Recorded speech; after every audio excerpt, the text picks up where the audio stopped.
ये आपके सामने जो बातें गुजरी, नज्म मुनाजात शुरू करने से पहले पहले ये चीजों का समझ लेना हमारे लिए बहुत जरूरी था।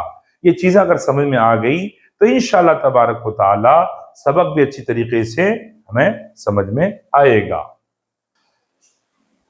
तो बच्चों, इंशाअल्लाह ताला हम आपके सामने अभी जो है नज्म पढ़ने वाले हैं।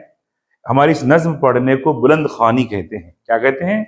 बुलंद खानी। मुअल्लिम की बुलंद खानी।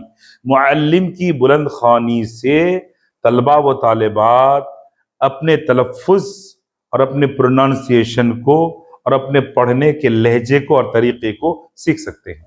तो आपके सामने मैं बुलंद खानी कर रहा हूं, उसके बाद इंशाअल्लाह तफहीम व तशरीह होंगी। राइट। ऐ खुदाए पाक रहमान और रहीम, क़ाज़िए हाजात वहाब व करीम, ऐ इलाहुल आलमी, ऐ बेनियाज, दीन दुनिया में हमारे कारसाज, तू ही माबूद और तू ही मक़सूद है, तेरे ही हाथों में खैर वजूद है। हम तेरे बंदे हैं और तू है खुदा, तू करीम मुतलक और हम हैं गदा। हम गुनहगार और तू गफ्फार है, हम भरे ऐबों से तू सत्तार है। हम है बेकस और तू बेकस नवाज, हम है बेकस और तू बेकस नवाज। हम है नाचार और तू है चारा साज, तू वो कादिर है कि जो चाहे करे, जिसको चाहे दे जिसे चाहे न दे। तू वो दाता है कि देने के लिए, दर तेरी रहमत के हर दम है खुले। बच्चों, मेरी आवाज कुछ अच्छी नहीं है, फिर भी नज्म को जिस मुतरन्निम अंदाज में पढ़ना चाहिए मैंने उस अंदाज में पढ़ने की कोशिश की। क्योंकि उर्दू अदब, मैंने शुरू में कहा कि दो हिस्सों पर है, एक है नज्म और एक है नसर। नसर को नसर की तरह पढ़ना चाहिए और नज्म को नज्म की तरह पढ़नी चाहिए, चाहे आवाज जैसी भी हो, लेकिन उससे हम अपने पढ़ने के लहजे को, तरीके को और उसमें पढ़ने के तलफ़ुज़ को हम सही तरीके से कर सकते हैं। तो आपके सामने शायर का जो पहला शेर है मुनाजात के अंदर, वो मैं उसकी तफ़हीम और उसकी तशरीह करने की कोशिश कर रहा हूँ। आप तमाम से गौर करने की गुजारिश है। तमाम बच्चे किताबों को देखेंगे, मैं जब समझाने की कोशिश करूंगा तो आप मुझे देखेंगे, जब मैं पढ़ूंगा तो कोई छिपी किताब को देखेंगे। अपने तवज्जुहात को उस्ताद पर ही तबज्जुल करना। I mean you have to concentrate your mind in class only. You should not divert your mind. Otherwise, you cannot get the subject. Okay? See. ऐ खुदाए पाक रहमान और रहीम। मुनाजात का ये शायर, मुरत्तिबीन किताब ने इस किताब के अंदर जो इस नज्म को यानी मुनाजात मकबूल को रखा है, इसका शायर मेंशन नहीं किया है। शायद उन लोगों को मिला ना हो शायर, इसमें उन्होंने इदारा लिखा है, इदारा की तरफ से सर्च करके इसको क्या बोलते सो किताब के शुरू में रखा गया है। तो शायर क्या कहते हैं? ऐ खुदाए पाक रहमान और रहीम। अल्लाह को फारसी में खुदा कहते हैं क्योंकि खुद आए सो है, उनको कोई लाए नहीं। ऐ खुदाए पाक, वो तमाम ऐबों से क्या है? पाक है। ऐ खुदाए पाक रहमान और रहीम। अल्लाह पाक रहमान भी हैं और रहीम भी हैं। रहमान के माने बड़ा मेहरबान, रहमान के माने जरा बोलते रहे, रहमान के माने बड़ा मेहरबान, और रहीम के माने बोलिए निहायत रहम करने वाले, निहायत रहम करने वाला। ऐ खुदाए पाक रहमान और रहीम, क़ाज़िए हाजात। काजी के माने पूरा करने वाले, और हाजात हाजत की जमा है, जरूरतों को पूरी करने वाले। काजी हाजात के माने जरूरतों को पूरी करने वाले। काज़ी हाजात, हाजात किसकी जमा बोला मैं? हाजत की। वेरी गुड आंसर, माशाल्लाह। जरूरतों को पूरी करने वाले, जरूरतों को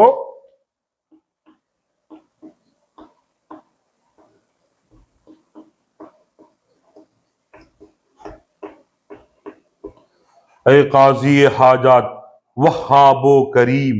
वहाब बहुत बख्शने वाला या बहुत अता करने वाला।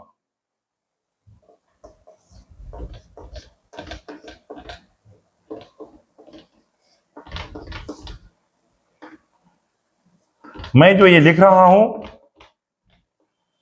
आप लोग भी अपने नोटबुक में, अपने बयाजों में लिखें, ताकि मेरे पढ़ाने के बाद जब दोबारा सबक का मुताला करेंगे तो आपको ये जो नए अल्फाज इस्तेमाल हुए हैं, मुश्किल अल्फाज बोलने के लिए मना किया जाता है कि ऑलवेज वी थिंक पॉजिटिवली। मुश्किल अल्फाज नहीं, नए अल्फाज आपके सामने जो इस्तेमाल हुए हैं या हो रहे हैं, अब इन अल्फाज के माने जो बोर्ड पे पढ़ाने के दौरान मैं लिख रहा हूं, अगर आप भी नोट कर लेंगे, तहरीर कर लेंगे, तो सबक का मुताला जब दोबारा करेंगे तो आपको सबक के मुताले में ये चीजें क्या होंगी? मददगार साबित होंगी। ठीक है ना?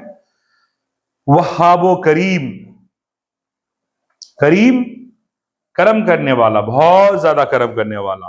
फैयाज, ठीक है, बहुत ज्यादा करम करने वाला, मेहरबान। आप मेहरबान भी कह सकते हैं, करीम के माने मेहरबान। तो पहले शेर के अंदर शायर कहते हैं, अल्लाह पाक से गोया है, अल्लाह पाक के सामने गिड़गिड़ा रहा है, ए खुदा पाक रहमान और रहीम, काजी हाजात वहाब करीम, तमाम तमाम जरूरतों की पूरे करने वाले आप ही तो हैं। आप वहाब है, आप बख्शने वाले हैं, आप अता करने वाले हैं, मेहरबान हैं। आपके सिवा कोई अता करने वाले नहीं, आपके अलावा कोई मेहरबान नहीं, आप ही तो हैं। तो मुनाजत कहते हैं गिड़गिड़ा के अल्लाह अपनी जरूरतों को, अपनी परेशानियों को, अपनी मुसीबतों को अल्लाह के सामने रखने को क्या कहते हैं? मुनाजात कहते हैं। मुनाजात का दूसरा शेर आपके सामने है। मैं कहीं तेजी से नहीं बोल रहा हूं ना? आप लोग मेरे तफहीम को, मेरी तशरीह को समझ पा रहे हैं ना? अगर आपको समझ में नहीं आए तो आप हैंड रेस कर सकते हैं और मुझसे बोल सकते हैं कि आप स्पीड जा रहे हैं। ठीक है? ए इलाहुल आलमी, ए बेनियाज। इलाह के माने माबूद, इलाह के माने, बच्चों ये मैं इरेज कर दूं? ठीक है, इरेज कर दे रहा हूं। आप लोग नोट कर लिए ना? माशाल्लाह, वेरी गुड। मैं इरेज कर दे रहा हूं, अगर आप लोग नोट कर लिए तो माशाल्लाह, क्योंकि अगला शेर तशरीह करने से पहले उसके अल्फाज आपके सामने रखने हैं। इलाह के माने माबूद, क्या नंबर था सीरियल? इलाह के माने माबूद। आप लोग बात कर सकते हैं, बात करने में कोई पाबंदी नहीं है। स्टूडेंट बात करना बोलता हूं मैं। बच्चों एक बात मैं बताना चाह रहा हूं कि my self is teacher, not an anchor. Teachers should teach the people from both sides. I mean, people interaction is mandatory. When anchoring, they are anchoring one-sided. There is no interaction. बच्चों का उसमें दखल नहीं होता है anchoring में। Teaching में बच्चे जितना ज्यादा बात करें उतनी ही क्या होती है? टीचिंग अच्छी होती है। तो बच्चों, आप बात करना मुझसे, सर ये क्या है, सर वो क्या है, इसके माने क्या है, इसका वाहिद क्या है, इसकी जमा क्या है, शायर क्या कहना चाहते हैं, इसकी तशरीह क्या है, इसकी तफहीम क्या है, जो चीज समझ में आप बात करना मुझसे। ठीक है? इलाह के माने क्या बताया मैं? माबूद। और माबूद के माने जिसकी इबादत की जाए, जिसकी इबादत की जाए उसे क्या कहते हैं? माबूद। तो इबादत करने वाले को आबिद कहते हैं, और एक्शन जो है, अमल जो है, वो इबादत है। और जिसकी इबादत की जाए उसे क्या कहते हैं? माबूद कहते हैं। ये इबादत करने वाला, ये अमल है, डीड है, और जिसकी की जाए इबादत, वो माबूद है। ठीक है ना? इलाहुल आलमीन, ये आलमीन लफ्ज, आलमीन, ये आलमीन जमा है, आलम की जमा, जिसके माने हैं दुनिया। इलाहुल आलमीन, ए सारे जहानों का माबूद। सर ये जमा का सिगा शायर ने क्यों इस्तेमाल किया? जमा का सिगा क्यों इस्तेमाल किया? क्योंकि अल्लाह तबारक व तआला सिर्फ दुनिया के माबूद नहीं है, सारे जहानों के मालिक माबूद है। कितने जहान है मौलवी साहब? तो सुनो कितने जहान है। जिस जहान में आज आप और हम बात कर रहे हैं, सांस ले रहे हैं, इसको आलम दुनिया कहते हैं। हम पैदा होने से पहले जो दुनिया में थे या मरने के बाद जहां हमारी रूह जमा होती है उसको आलम अरवाह कहते हैं। फिर मरने के बाद जब हमें दफनाया जाएगा कब्र के अंदर, उसे आलम बरज़ख कहते हैं। फिर क़यामत होगी, हिसाब व किताब होगा, उस दुनिया को क्या कहते हैं? आलम आखिरत कहते हैं। इन तमाम आलम का अल्लाह पाक अकेले माबूद है, मालिक हैं, इसलिए इलाहुल आलमीन का लफ्ज़ शायर ने इस्तेमाल किया। ठीक है, ए इलाहुल आलम, ए बेनियास, ए बेनियास, ए बेनियास, बेनियास, जरूरतों से पाक, जरूरतों से पाक। अपन सूरह इखलास पढ़ते बच्चों? हाँ पढ़ते ना। अल्लाहुस समद, अल्लाह बेनियाज है, तमाम जरूरतों से पाक है। क्या जरूरत पाक है साहब? हम खाते हैं, अल्लाह नहीं खाता है। हम सोते हैं, अल्लाह नहीं सोते हैं, क्योंकि वो बेनियाज है, क्योंकि वो बेनियाज है। सोना तो दूर की बात है, उनको जबाई तक नहीं आती, ओंग तक नहीं आती है। अल्लाह ला इलाहा इल्ला हुवल हय्युल क़य्यूम ला तअख़ुज़ुहु सिनतुन वला नौम।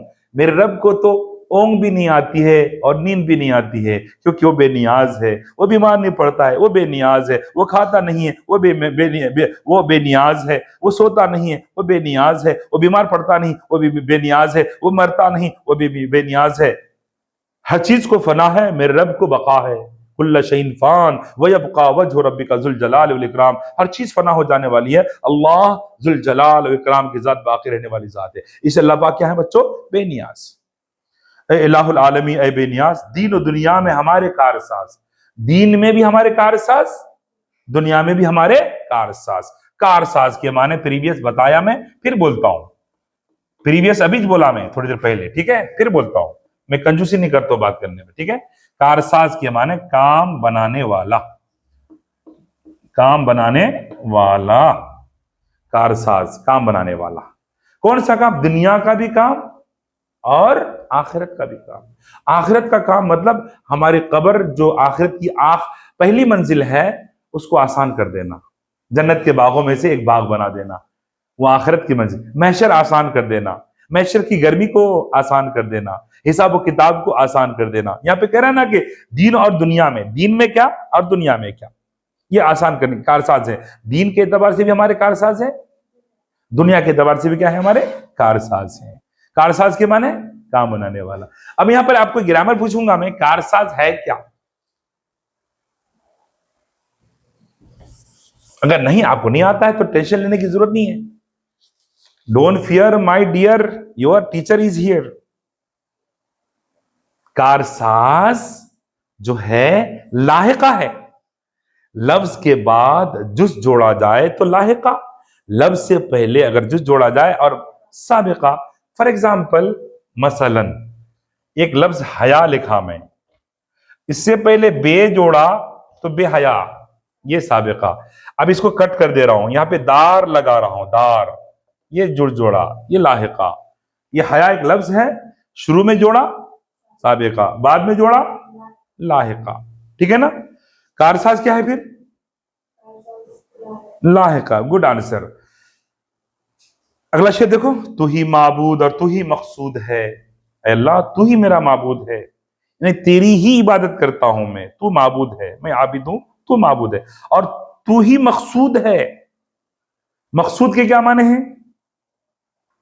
बोलिए। मकसूद मैं बताता हूं मकसूद के माने, बल्कि उस लफ्ज के तह तक जाकर आपको बेस वर्ड में जाके बताने की कोशिश करता हूं। देखिए, उस्ताद की जिम्मेदारी होती है कि बच्चों के ओवरऑल डेवलपमेंट के लिए कोशिश करे। ओवरऑल डेवलपमेंट को उर्दू में हमाजहती तरक्की कहते हैं। क्या कहते हैं? हमाजहती तरक्की कहते हैं। तो ये कसद के माने इरादा, कासिद के माने इरादा करने वाला, और मकसद, मकसूद जिसका इरादा किया जाए। जैसे आप डॉक्टर बनने वाले हैं, आप प्रोफेसर बनने वाले हैं, आप इंजीनियर बनने वाले हैं, आप टीचर बनने वाले हैं, आप आईपीएस बनने वाले हैं, आप आईएएस बनने वाले हैं। आप जिसका इरादा करे वो आपका मकसूद है। जिस चीज का आपकी जो डेस्टिनेशन है, आपकी जो मंजिल है, जिसका आपने इरादा किया है, जिसका आपने प्लान किया है, जिसका आपने मंसूबा बनाया है, वो आपका मकसूद है। तो क्या बोल रहे हैं, तू ही माबूद और तू ही मकसूद है। हम अल्लाह ताला को चाहते हैं, अल्लाह को पाने की कोशिश कर रहे हैं, तो अल्लाह हमारा क्या है, मकसूद है। हमारा मकसूद अल्लाह पाक है। तेरे ही हाथों में खैर वजूद है, तेरे हाथों में खैर वजूद है। खैर के माने भलाई, खैर के माने भलाई, वजूद के माने मौजूद है। तेरे हाथों में खैर वजूद है। खैर का अपोजिट क्या हो सकता है? Very good answer. खैर का अपोजिट शर। खैर की जमा, टेंशन न खोलो, मैं हूं ना। खैर का अपोजिट क्या बताया आप? माशाल्लाह, खैर का अपोजिट यानी खैर की जिद शर है। खैर की जो जमा यानी प्लस जो है अखियार है, अखियार है। और इस शर का जो प्लस है यानी जमा अशरार है। शर की जमा अशरार, सॉरी सॉरी, शर की जमा शुरूर है। क्या है? शुरूर है। खैर की जमा अखियार है, शर की जमा शुरूर है। जो अशरार बोला मैं, वो शरीर की जमा है। जिसके अंदर शर मौजूद हो उसको शरीर कहते हैं, और शरीर की जमा अशरार है। ये शर जो बुराई है इसकी जमा शुरूर है। क्या है? शुरूर है। देखिए, हम तेरे बंदे हैं और तू है खुदा, तू करीम मुतलक और हम हैं गदा।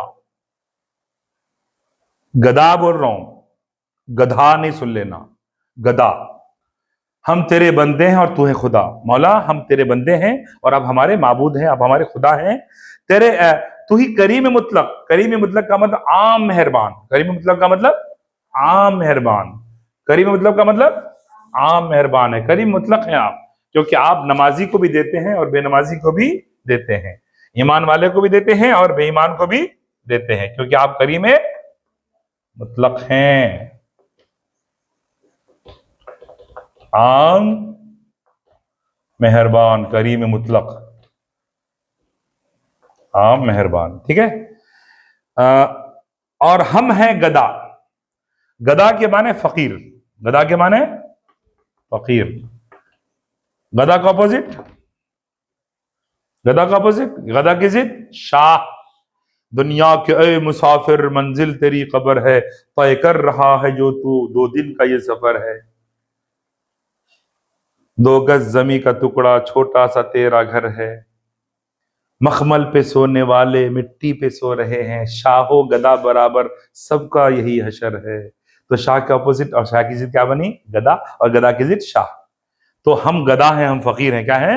हम फकीर हैं। अल्लाह पाक ने कुरान में ये कहा है। कुरान का रेफरेंस दे सकता हूं? Any objection? मुसलमान होने के नाते ऑब्जेक्शन तो होना ही नहीं चाहिए। ये जारी तशरीहात के अंदर कुरानिक रेफरेंसेस जो मैं दे रहा हूं, आपको इम्तिहानात में जवाब लिखने में बहुत आसानी होगी, मतलब इलाबोरेशन के लिए आसानी होगी। अंतुमुल फुकरा नहनु अगनिया। अल्लाह पाक ने फरमाया तुम सब बेघर हो, तुम सब फकीर हो, हम गनी हैं। तो यहां पर शायर क्या बोल रहे? हम गदा हैं। हम क्या हैं? गदा हैं। हम गुनहगार और तू गफ्फार है। हम गुनहगार हैं, तू गफ्फार है। गफ्फार के माने बख्शने वाले। ए अल्लाह ताला हम गुनहगार हैं और आप क्या हैं? गफ्फार हैं। गफ्फार के माने बख्शने वाले हैं। अल्लाह ताला ही गुनाहों को क्या करते हैं? बख्शते हैं, बख्शने वाला। हम गुनहगार और तू गफ्फार है, हम भरे ऐबों से तू सत्तार है। हम ऐबों से भरे हुए हैं, हमारा सरापा ऐब से भरा हुआ है। हम ऐबों के मुजस्समे और पैकर बने हुए हैं, लेकिन अय मेरे मौला करीम, अय मेरी 70 माओं से ज्यादा चाहने वाला खुदा, अय मेरे शहरक से भी ज्यादा मेरे करीब रहने वाले मालिक, तू सत्तार है। क्या है? तू सत्तार है। सत्तार के माने पर्दा पोशी करने वाला, छुपाने वाला। सत्तार के माने छुपाने वाला। बच्चों, अल्लाह तबारक व ताला अगर सत्तार ना हो, लोगों के ऐबों को ना छुपाए, तो मैं आपको मुंह बना बता ना पाऊं, आप मेरे को मुंह बता ना पाओ, क्योंकि अल्लाह तबारक व ताला ने मेरे ऐबों को छुपा रखा है आपके सामने और आपके ऐबों को छुपा रखा है मेरे सामने। क्योंकि अल्लाह पाक सत्तार हैं, अल्लाह पाक सत्तार है। यहाँ पर एक हदीस सुनाना चाहता हूं मैं आपको, वो ये है कि मन सतरहु सतरहुल्लाह औ कमा क़ाला अलैहिस्सलातु वस्सलाम, जो किसी बंदे का ऐब छुपाता है अल्लाह पाक कल क़यामत के दिन उसका ऐब क्या करेगा, लोगों से छुपाएगा। हमें किसी का ऐब जाहिर नहीं करना चाहिए, क्योंकि हमारा रब ही सत्तार है और सत्तारी को पसंद भी करते हैं। वो क्या करते हैं, सत्तारी को पसंद करते हैं। हाँ बच्चों, तो माशाल्लाह आज आपके सामने 1 2 3 4 5 6 अशआर आपके सामने उसकी तशरीह भी होगी सबक शुरू करने के बाद। बाकी के अशआर इंशाअल्लाह ताला अगली क्लास में, अगली जमात में करेंगे। अगर आपको हमारी तशरीह, हमारी तफ़हीम, हमारा पढ़ाना, हमारी टीचिंग पसंद आए हैं, तो आप मेरे इस वीडियो से फ़ायदा उठा सकते हैं और इसको सब्सक्राइब भी करना है और इसको लाइक भी करना है, शेयर भी करना है। शेयर इसलिए करना है कि ताकि आपने फ़ायदा उठाया तो दूसरों को भी क्या पहुंचना है, फ़ायदा पहुंचना है। अस्सलामु अलैकुम वरहमतुल्लाहि वबरकातुहू।